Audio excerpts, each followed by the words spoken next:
कार्तिक पूर्णिमा महात्म्य। कार्तिक पूर्णिमा को त्रिपुरी पूर्णिमा के नाम से भी जाना जाता है।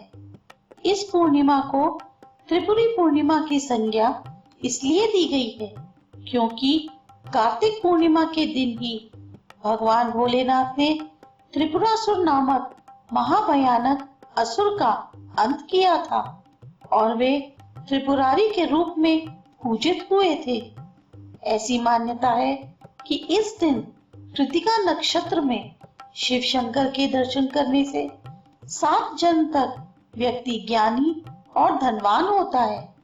इस दिन चंद्र जब आकाश में उदित हो रहा हो उस समय शिवा, संभूति, संतति, प्रीति, अनुसूया और क्षमा इन 6 कृतिकाओं का पूजन करने से शिव जी की प्रसन्नता प्राप्त होती है। मान्यता यह भी है कि इस दिन पूरे दिन व्रत रखकर रात्रि में वृष दान यानी बछड़ा दान करने से शिव पद की प्राप्ति होती है।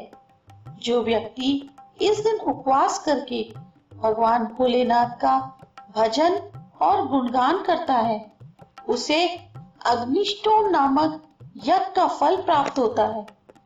इस पूर्णिमा को शैव मत में जितनी मान्यता मिली है उतनी ही वैष्णव मत में भी।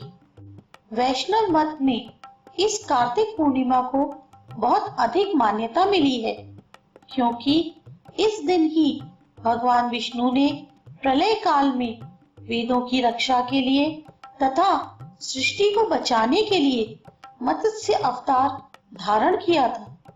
इस पूर्णिमा को महाकार्तिकी पूर्णिमा भी कहा गया है। यदि इस पूर्णिमा के दिन भरणी नक्षत्र हो तो इसका महत्व और भी बढ़ जाता है।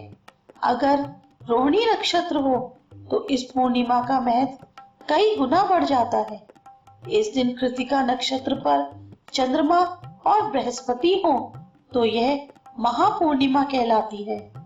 कृतिका नक्षत्र पर चंद्रमा और विशाखा पर सूर्य हो तो पदक योग बनता है जिसमें गंगा स्नान करने से पुष्कर से भी अधिक उत्तम फल की प्राप्ति होती है।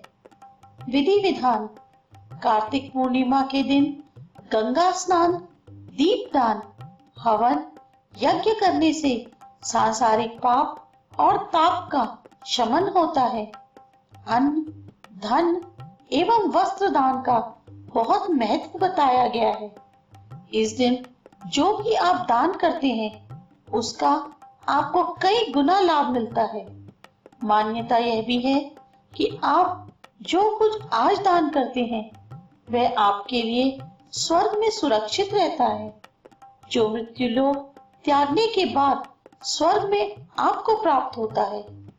शास्त्रों में वर्णित है कि कार्तिक पूर्णिमा के दिन पवित्र नदी व सरोवर एवं धर्म स्थान में जैसे गंगा, यमुना, गोदावरी, नर्मदा, गंडक, कुरुक्षेत्र, अयोध्या, काशी में स्नान करने से विशेष पुण्य की प्राप्ति होती है।